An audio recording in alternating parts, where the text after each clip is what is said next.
Assalamualaikum warahmatullahi wabarakatuh. Jadi pada kesempatan ini saya akan membahas mengenai evaluasi kejahteraan janin atau kardiotokografi atau NST. Jadi istilah kardiotokografi dan NST ini sering digunakan ya, dan ini bisa digunakan secara bersamaan atau pergantian karena sebenarnya maknanya hampir sama. Apa yang dimaksud dengan admission test ya? Yaitu admission test adalah pemeriksaan dilakukan pada saat masuk ya, pada saat ibu hamil datang ke rumah sakit untuk kita bisa menilai bagaimana kesejahteraan kondisi janinnya, bagaimana kesejahteraan janinnya, bagaimana prognosis janinnya, apakah kondisinya baik-baik saja atau sedang bermasalah. Nah, salah satu metode paling mudah untuk menilai kesejahteraan janin adalah dengan kita mengukur detak jantung janinnya. Kita menghitung jumlah detak jantung janin. Tujuan kita melakukan tes admission atau tes admisi itu adalah mengidentifikasi mana-mana janin yang hipoksia atau mengalami asidosis dan mana janin yang sehat. Sehingga ketika kita tahu ada suatu janin yang berisiko hipoksia atau mengalami asidosis, maka itu harus kita lakukan penanganan yang lebih adekuat ya, dengan pengawasan yang lebih optimal. Yang kedua, dengan kita melakukan pertolongan segera pada janin yang hipoksia, itu akan mencegah kerusakan otak yang lebih lanjut ya, mencegah cedera otak janin sehingga nanti bisa memperbaiki outcome-nya pada saat anak-anak maupun waktu dewasa. Jadi mengurangi risiko cedera otak pada janin. Sehingga intinya sebenarnya kita melakukan admission test itu untuk mengidentifikasi ya, janin-janin mana yang memiliki risiko tinggi di dalam rahim. Ada banyak metode pemeriksaan DJJ ya. Yang pertama itu dengan secara manual ya, dengan fetal stethoscope atau kita kenal dengan nama Pinard ya. Ini kita bisa lihat dengan menempelkan langsung ke perut ibu dan kita mendengarkan dengan telinga secara langsung dan kita hitung ya. Kemudian dengan perkembangan teknologi sekarang ada juga handheld Doppler ya, itu alat yang cara kerjanya sama dengan menangkap gelombang suara, tapi kita bisa mendengar dengan lebih jelas ya, dan kita tidak perlu menempelkan telinga secara langsung, hanya cukup probe-nya saja yang ditempelkan. Dan yang ketiga adalah CTG atau kardiotokografi yang akan kita bahas berikutnya. NST itu singkatan non-stress test ya atau kardiotokografi adalah metode pemeriksaan detak jantung janin ya, dan sekaligus kontraksi. Jadi ini alatnya CTG. Kita lihat pada hasil rekamannya ada dua blok ya. Yang pertama adalah mengenai detak jantung janinnya seperti bagaimana, kemudian yang kedua adalah mengenai gambaran kontraksi rahim atau kontraksi uterus. Ini muncul sejak tahun 1960, kita bisa lihat ada dua probe di sini, probe yang atas untuk mengukur kontraksi rahim, yang probe yang bawah untuk mengukur detak jantung janin. CTG adalah teknik perekaman ya, sesuai namanya, kardio itu adalah detak jantung janin, toko adalah kontraksi rahim, sedangkan grafi adalah teknik perekaman. Nah, CTG itu sering disebut sebagai stress test atau ya stress test karena apa? Karena CTG itu adalah ketika dilakukan pada saat ada kontraksi rahim. Sedangkan NST adalah non-stress test yang sebenarnya sama saja alatnya, tapi ini dilakukan ketika tidak ada kontraksi rahim. Mesin yang digunakan disebut kardiotokograf atau electronic fetal monitoring ya, kalau di luar negeri lebih terkenal dengan EVM, electronic fetal monitoring. Pelaksanaannya pada saat awal ya, sesuai namanya admission test, dilakukan minimal 20-30 menit. Kemudian kita bisa lakukan pada usia kemudian di atas 24 minggu dan ada dua transducer ya. Yang pertama untuk menilai DJJ kita taruh di zona Auvart ya, biasanya di daerah punggung janin. Yang kedua untuk menilai kontraksi uterus kita taruh di bagian fundus uterus. Nah, ini ada external fetal monitoring yang kita pakai. Ini harus CTG yang akan kita bahas ini. Tapi di luar sana juga ada yang alat yang lebih valid yaitu internal fetal monitoring di mana transducernya langsung masuk dan menempel di kepala janin. Serta disertai dengan peritoneal pressure catheter untuk menilai kontraksi dari dalam. Yang terpenting untuk kita adalah bagaimana kita menilai CTG atau NST tersebut, bagaimana cara kita membaca dan menginterpretasi hasil pembacaan tersebut. Nah, di sini kita bisa lihat ada gambaran CTG. Yang pertama kita lihat tentu saja kontraksi rahimnya dulu ya. Di sini kita bisa lihat kontraksi rahim, kita bisa ukur dalam 30 menit pengukuran ini ada perekaman ya, ada berapa kontraksi rahim ya. Di sini kita bisa hitung berapa banyak dan seberapa kuat amplitudenya ya. Kita bisa lihat di sini sekitar 30. Nah, jangan lupa bahwa kontraksi rahim yang ada kuat dapatkan sekitar 4 kali dalam 10 menit ya, dan durasinya sekitar 1 menit dengan kekuatan amplitudo minimal 40 international unit ya, 40 sampai 60 international unit. Kemudian kita lihat rekaman detak jantung janin. Ada beberapa hal yang dievaluasi di sini, nanti akan kita bahas. Pertama adalah baseline-nya, nilai dasarnya, kemudian variability, naik turunnya dari detak jantung janin, kemudian akselerasi ya, peningkatan dari DCC, dan deselerasi, itu penurunan dari DCC. Nah, jadi ada 4 hal ini yang harus kita bahas satu persatu. Yang ini yang menentukan apakah suatu CTG itu bagus atau tidak ya. Yang harus kita evaluasi pada pembacaan suatu CTG, yaitu baseline, variability, akselerasi, dan deselerasi. Baseline adalah nilai basal atau nilai rata-rata nilai dasarnya ya, yaitu rata-rata detak jantung per menit dalam pemeriksaan 10 menit ya. Ya, mohon maaf. Tidak termasuk perubahan periodik atau perubahan variability yang berlebihan. Atau segmen di mana didapatkan perbedaan DCC yang sangat kuat ya, lebih dari 25 bit atau 25 detik per menit ya. Jadi dia yang naik turunnya tidak sampai sekitar 25 dBm detik per menit. Nah, normalnya ini penting kita pahami dan kita hafalkan, yaitu 110 sampai 160 bit per menit atau detik per menit. Dikatakan takikardi atau detak jantung yang cepat kalau lebih dari 160 bit per menit selama minimal 10 menit. Bradikardi jika kurang dari 110 bit per menit ya. Nah, bayi preterm cenderung memang baseline-nya lebih cepat ya, atau mendekati batas atas normal. Sedangkan pada bayi posterm justru kebalikannya, dia cenderung mulai turun ya, atau mendekati ke arah bradikardi. Normal bayi baseline ya umumnya 110 sampai 160 ya, tadi normal baseline-nya. Jadi seperti di sini kita bisa lihat ini 120, 140, 160. Jadi pada pembacaan CTG yang pertama perlu diperhatikan adalah berapa nilai garis-garis tersebut ya. Kalau di sini kita bisa lihat garis yang kecil ini, garis tipis ini dari sini adalah sekitar 5 bit per menit. Tapi garis-garis yang tebal ini sekitar 10 bit per menit. Jadi di sini kita bisa lihat 120, ini 140. Jadi di sini kita bisa lihat area yang kira-kira stabil ini sekitar 140 ya. Ini sekitar 140, 150-an ya. Nah, itu berarti adalah baseline-nya. Nah, seperti ini juga kita bisa lihat. Kalian semua bisa lihat ya, ini satu kotaknya sekitar 10 ya. Berarti ini 140. Kita bisa lihat di sini, ini area sekitar 130, ini 130-an, ini 140-an. Jadi kira-kira bisa 130 sampai 140 bit per menit baseline-nya, dan itu masih dalam batas normal tadi ya. Kita bahas yang abnormalitas ya, yaitu takikardi. Takikardi pada janin paling sering disebabkan oleh demam pada ibunya atau pireksia ya. Apapun penyebabnya, jika terjadi demam maka risiko biasanya terjadi fetal takikardi. Atau dia adalah merupakan tanda-tanda awal atau hipoksimia ya. Hipoksia janin itu pada awalnya mengalami takikardi ya. Atau sekresi katekolamin yang ini terjadi karena suatu stres respon ya, akan meningkatkan DCC-nya. Jadi pada awal biasanya akan mengalami takikardi, kemudian jika hipoksianya berkelanjutan akan mengalami bradikardi sampai terjadi fetal distress. Nah, ada penyebab lain seperti obat-obatan beta agonis ya, salbutamol, terbutalin, obat parasimpatis blocker ya, dan memang ada kelainan pada janin atau fetal aritmia yang ini memerlukan pemeriksaan lebih lanjut, yaitu berupa fetal ekokardiografi untuk memastikan.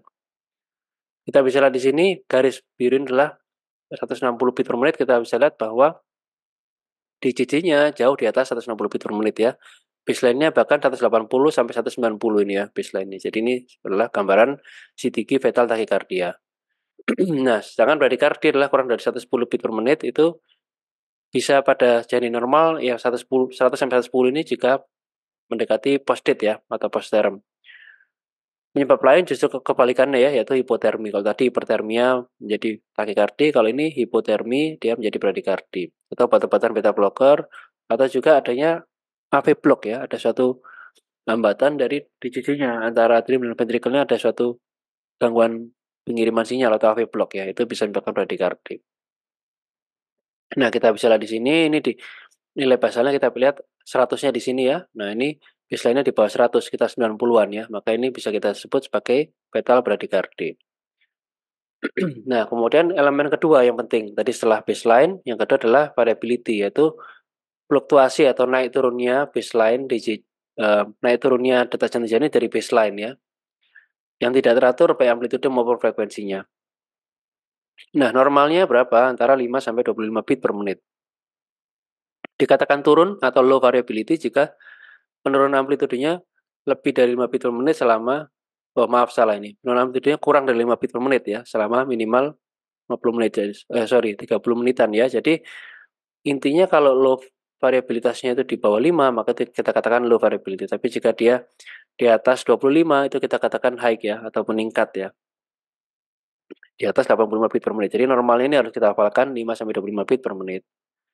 Nah, ini cara menghitung variability, kita lihat dari baseline-nya, kita lihat berapa naik turunnya dia ya. Di sini kita lihat satu kotak adalah 10 ya, pada area ini dia meningkat sekitar 20. Ini sekitar 1,5 kotak berarti variability-nya 15. Ini perkiraan 22, 18, nanti kita rata-rata jadi dapatnya sekitar 20 dan ini masih normal. Tolong diingat-ingat antara 5 sampai 20 bit per menit. Normalnya variabilitas. Nah, ini juga sama, moderate variability atau variabilitas normal ya. Antara 5 sampai 25 atau 6 sampai 25 sama aja. Ini adalah contoh abnormalitas variability. Yang di atas adalah low variability. Kita lihat. Nah, kalau low variability itu gambarnya seperti garis lurus karena dia tidak ada gambaran naik turunnya. Jadi seperti garis ini, di garis lurus ini adalah low variability. Sedangkan kalau high variability itu justru sebaliknya ya, seperti gambarannya seperti ini ya. Jadi naik turunnya berlebihan. Ini juga abnormal. Jadi dua-duanya adalah kondisi abnormal. Nah, ini mark variability atau varietas berlebihan ya. Ini juga abnormal ya. Kita bisa lihat naik turunnya berlebihan. Ini abnormal. Juga suatu penanda kondisi janin yang kurang baik ya. Baik low maupun mark atau high variability sama-sama gambaran detak jantung janin yang kurang baik. Kemudian kita berlanjut ketiga adalah acceleration ya, atau akselerasi ya. Seperti namanya, akselerasi itu seperti kita menginjak gas ya, maka dia akan naik ya. RPM-nya akan naik ya. Itu juga ketika terjadi akselerasi maka detak jantung itu akan naik. Nah, ini perlu diperhatikan ada perbedaan definisi ya. Kalau kurang dari 32 minggu maka dikatakan akselerasi jika naik lebih dari 10 detik dan mencapai puncak lebih dari 10 detik per menit dari baseline. Sedangkan jika lebih dari 32 minggu maka harus 15 detik dan puncaknya 15 dBm. Jadi hafalkan kurang dari 32 minggu 10 10, di atas 32 minggu 15 15. Ini syarat dikatakan sebagai suatu akselerasi. Nah, kita bisa lihat di sini akselerasi adalah yang ditunjukkan dengan segitiga ini ya. Jadi peningkatan di atas 15 bit per menit. Ini juga akselerasi kedua. Ini akselerasi ketiga ya. Ada peningkatan di atas 15 bit per menit untuk usia di atas 32 minggu. Nah, ini adalah baseline. Ini akselerasi naik ya. Ini akselerasi. Akselerasi biasanya akselerasi itu dimulai dari suatu gerakan janin ya. Jika ada suatu gerakan janin ini yang merah-merah ini maka dia akan mengalami akselerasi ya. Jadi ada suatu rangsangan dia akan mengalami suatu akselerasi.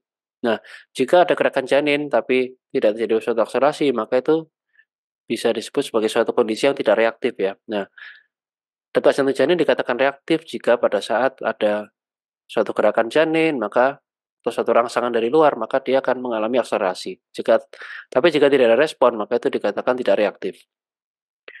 Nah, item keempat adalah deceleration atau penurunan detak jantung janin ya. Deselerasi seperti gambar helikopternya dia menurun ya. Nah, jadi detak jantungnya turun. Nah, hanya deselerasi yang dibagi menjadi beberapa kategori. Sedangkan yang lain tadi kan tidak ada. Deselerasi ini dibagi menjadi 4 kategori besar. Deselerasi dini, lambat, variabel, memanjang. Pembagian keempat deselerasi ini itu berdasarkan apa? Yaitu berdasarkan kontraksinya. Berdasarkan bagaimana posisi deselerasi tersebut terhadap kontraksi rahim. Ada deselerasi dini yaitu ketika terjadi deselerasi itu bersama dengan dimulainya suatu kontraksi uterus ya. Jadi onsetnya, mulainya, titik puncaknya dan berakhirnya deselerasi itu bersamaan dengan onset, puncak dan berakhirnya kontraksi. Jadi gambarnya seperti mirror image, gambaran cermin ya. Jadi gambarnya sama persis. Sedangkan lead deselerasi atau deselerasi lambat itu jika munculnya deselerasi itu setelah kontraksi. Jadi kontraksi muncul duluan, kontraksi mencapai puncak, baru deselerasi muncul, baru dia turun ya. Ada deselerasi variabel yaitu pada satu gambaran rekaman NST selama 20-30 menit ada yang mengalami early, ada yang mengalami lead deselerasi ya. Jadi dia random, artinya variabel itu random. Dia bisa terjadi kapan aja, tidak terkait dengan kontraksinya. Sedangkan ada juga prolonged deceleration, yaitu juga penurunan digitnya lama ya, lebih dari 15 bit menit di bawah baseline, berlangsung antara 2 sampai 10 menit ya. Sejak onset sampai kembali ke baseline. Jadi berlangsung sangat lama. Ini tadi saya bilang early deceleration ini seperti gambaran mirror ya, mirror image. Jadi ketika dia onsetnya turun, maka ketika kontraksi muncul, maka onset digitnya juga turun ya.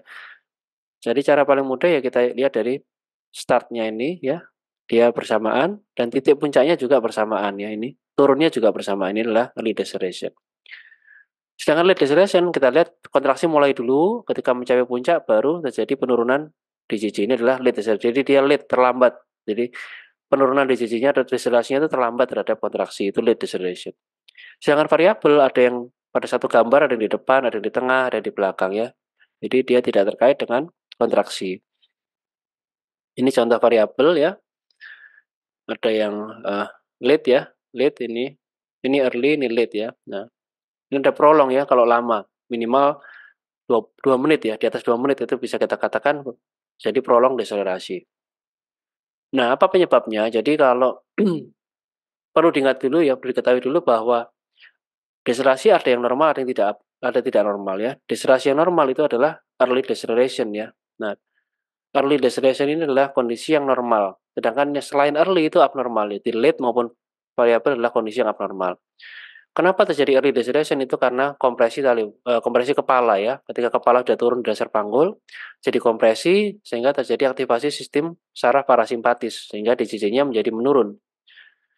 Sedangkan kalau late deceleration terjadi karena uteroplacental insufficiency. Jadi adanya penurunan aliran darah atau perfusi pada uterus dan plasenta. Jadi ketika terjadi kontraksi rahim, maka pembuluh darah terjepit, maka detak jantung janin akan turun ya, karena aliran darah semakin turun ke janin. Sedangkan yang variabel kenapa? Karena adanya tekanan pada tali pusat ya. Jadi dia saat tali pusat terjepit, maka dia akan turun ya, kapanpun itu. Jadi ini tergantung dengan gerakan janin ya, tidak tergantung dengan kontraksi rahim. Nah, kita lanjutkan. Ini yang terpenting, bagaimana sih menginterpretasi hasil CTG? Kita menggunakan patokan dari NICHD ya, National Institute of Child Health and Human Development. Itu membagi menjadi 3. Kategori 1 yaitu janin yang normal atau resiko asidosisnya minimal. Kategori 2 adalah kondisi janin yang borderline atau bisa abu-abu ya, bisa dia menjadi baik, bisa menjadi buruk sewaktu-waktu. Sedangkan yang kategori 3 adalah yang sudah mengalami asidosis atau hipoksia atau hipoksemia. Ini yang paling penting harus kita hafalkan dari kategori yang normal atau kategori 1 ya. Ya, dia ada baseline-nya antara 110 sampai 160. Dia ada variability yang normal, 5 sampai 25 bit per menit. Nah, boleh ada deselerasi dini karena deselerasi ini adalah suatu kondisi yang normal, tapi tidak boleh ada deselerasi lambat maupun variabel. Dan ada akselerasi ya. Jadi ini adalah persyaratan kategori 1. Normal baseline, normal variability, ada akselerasi dan tidak ada deselerasi yang abnormal, yaitu deselerasi lambat atau variabel. Ini tolong dihafalkan dulu, diingat-ingat dulu. Anda bisa pause video ini, hafalkan dulu sampai hafal, baru Anda silakan lanjutkan video ini ya. Nah, kalau kategori 2 itu tidak perlu kita hafalkan, ini kita skip aja ya. Kita skip karena kategori 2 itu sangat banyak. Kategorisasinya sangat banyak yang bisa masuk kategori 2. Nah, prinsipnya adalah kategori 2 ini adalah yang tidak sesuai dengan kategori 1 dan tidak sesuai dengan kategori 3, itu kita masukkan di kategori 2. Nah, sedangkan kategori 3 ini juga harus kita hafalkan karena ini adalah kategori yang abnormal.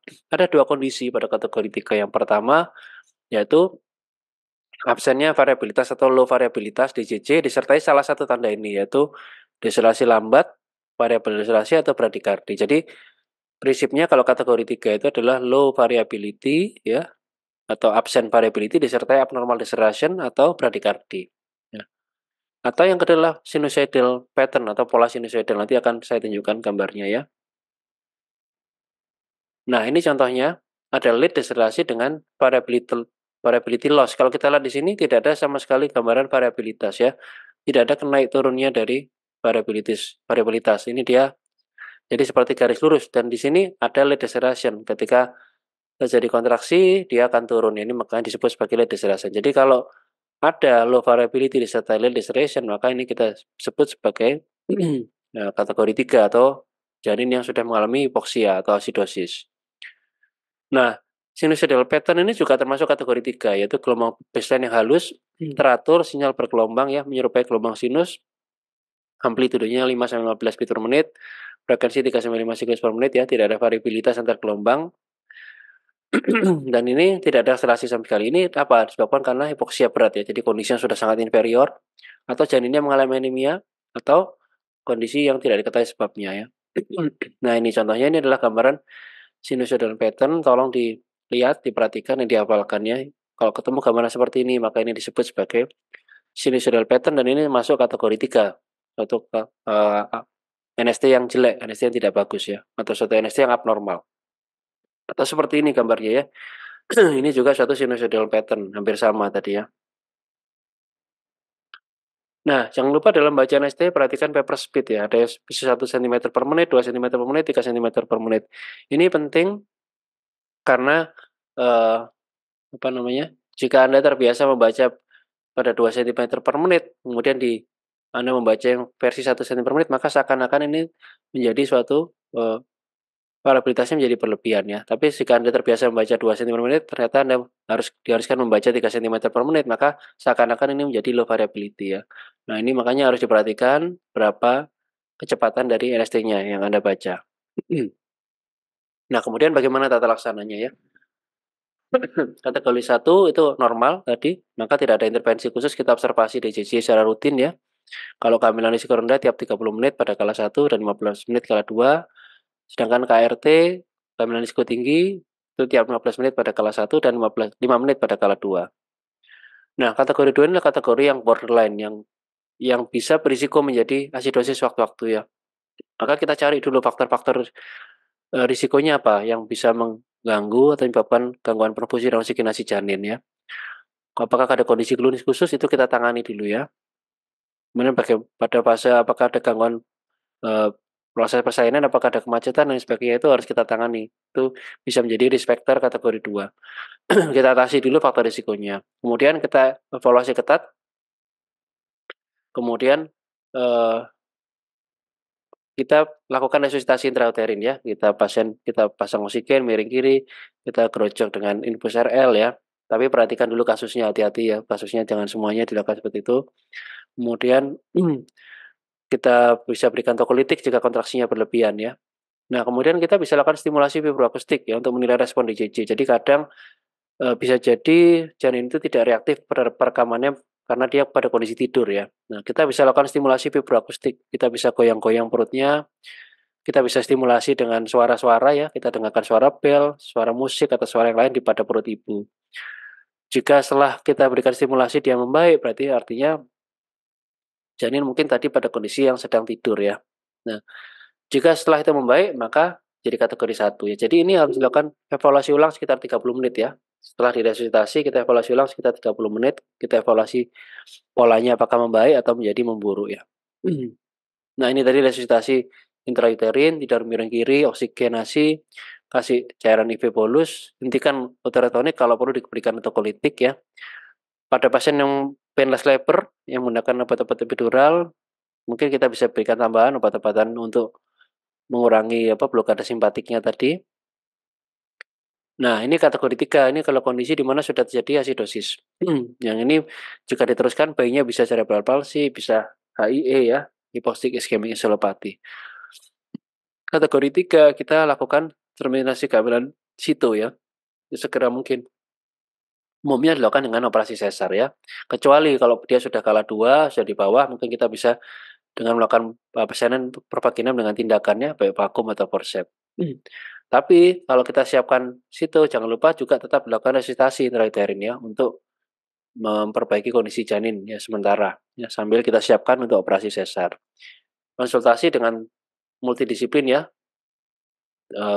dokter obgyn, pediatri, anestesi untuk stabilisasi kondisi dan persiapan terminasi kehamilan. Nah, algoritmanya secara sederhana seperti ini. Jika kategori 1 itu observasi rutin, kategori 3 tadi terminasi kehamilan secara sito, kategori 2 kita atasi faktor risiko observasi, resusitasi intrauterin, stimulasi fibroakustik, NST ulang 30 menit kemudian ya. Jika membaik, maka kita observasi rutin, jika tidak membaik, maka kita lakukan terminasi secara sito. Nah, tadi itu adalah bagaimana cara membaca NST dan menginterpretasi NST. Nah, sekarang kita latihan ya, kita membaca NST, kita coba kita lihat bagaimana cara membacanya ya.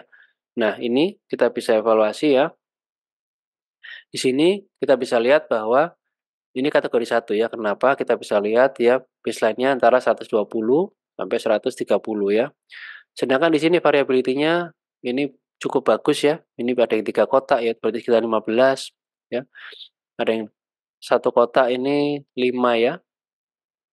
Tapi rata-rata ini bagus ya, ada yang rata-rata 2 kotak sampai 3 kotak ya. Jadi ini variability normal. Kemudian kita lihat adanya akselerasi ya, peningkatan lebih dari 15 bit per menit. Ini ada banyak akselerasinya. Dan tidak kita temukan deselerasi sama sekali. Artinya, maka ini kita bisa kategorikan kategori 1. Nah, yang ini kita bisa lihat, ini adalah kategori 2 ya. Mengapa? Kita coba evaluasi. Baseline-nya masih normal. Ini sekitar 140-an ya. Nah, tapi kita lihat di sini, variabilitasnya cenderung rendah ya. Dia tidak sampai 1 kotak ya. Bahkan tidak sampai setengah kotak. Ini seperti garis, seperti garis. Ini low variability. Akselerasi ada ya, dan juga tidak ada deselerasi, sehingga ini masuk ke kategori 2 ya. Ingat, kategori 2 adalah temuan yang tidak masuk pada kategori 1 dan kategori 3. Jadi Anda cukup bawakan kategori 1 dan kategori 3. Nah, kalau ini jelas kategori 3 karena terjadi fetal bradycardia mencapai 60 beat per menit, dan juga ada suatu ini low variability juga sekitar sini, dan ini bisa dikatakan variabel deselerasi ya. Jadi ada low variability, variabel deselerasi, ada bradycardia. Nah, ini kita katakan sebagai kategori 3. Jika Anda merasa kesulitan ya, atau saya terlalu cepat, Anda bisa mempause atau mengulang lagi ya penjelasan saya tadi. Anda coba perhatikan pelan-pelan, Anda pahami kata-kata saya ya. Ya, ini saya ulang, ini adalah kategori 3 karena ada low variability, ada variabel deselerasi, ada fetal bradycardia. Nah, ini kita lihat, ini adalah kategori 2 karena ada suatu mark variability, yaitu variabilitas yang berlebihan. Kita bisa lihat di sini, variabilitasnya berlebihan, ya. Gambarannya seperti ini, bahkan bisa masuk ke kategori sinusoidal pattern ini ya. Nah, tapi ini belum sinusoidal pattern karena masih ada akselerasi. Jadi kita bisa lihat di sini ketika ada kontraksi dia mengalami akselerasi. Maka kita bisa katakan ini ya, ada kontraksi dia mengalami akselerasi. Ini masih reaktif. Cuman dia naik turunnya terlalu berlebihan ya, sehingga kita mark variability kita masukkan sebagai kategori 2 karena baseline-nya juga masih normal. Nah, ini reduce variability atau low variability karena dia cuman nggak sampai setengah kotak ya. Ini kan satu kotaknya 10, berarti nggak sampai setengah kotak, berarti nggak sampai 5. Ini kita katakan reduce variability ya. Juga masuk kategori 2, kenapa? Karena baseline masih normal, hanya ada low variability, tapi dia tidak ada deselerasi ya. Kategori 2 untuk menjadi kategori 3, dia harus ada deselerasi ya, variabel atau late deselerasi. Kalau hanya low variability aja masih masuk kategori 2. Nah, ini adalah kategori 3. Karena ada late deceleration dan low variability ya. Variabilitasnya low seperti garis lurus, tapi disertai deselerasi yang late. Nah, ini juga kategori 2 ya. Karena apa? Karena ini ada deselerasi lambat, tapi ini variabilitasnya masih cenderung bagus ya. Ini bahkan mungkin berlebihan ya. Tadi kita ingat bahwa kategori 3 harus ada low variability dan deselerasi. Ini ada deselerasi tapi tidak ada low variability. Maka ini kategori 2. Ini juga sama, kategori 2 ya. Karena variabilitas masih bagus, tapi ada deselerasi 1 ini ya. Tapi ini sudah cenderung mengalami juga takikardi ya, di atas 160 beat per menit ini. Jadi takikardi dan variabilitasnya bagus, ada deselerasi sedikit ya. Belum bisa masuk kategori 3. Ini kategori 3 jelas kan ada bradikardi ya, low variability dan bradikardi. Ini juga bradikardi, jadi kategori 3. Ini prolong dehidrasi masuk kategori 3 ya, jelas.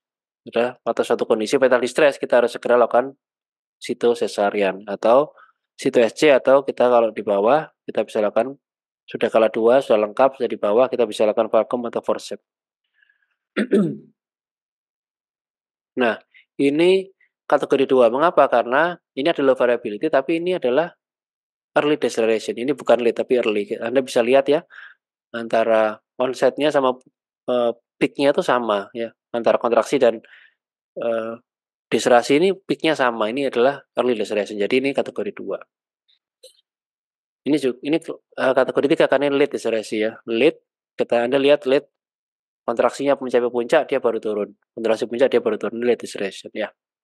Jadi itu sebenarnya cara-cara membacanya. Kalau Anda masih bingung silakan diulang lagi video ini.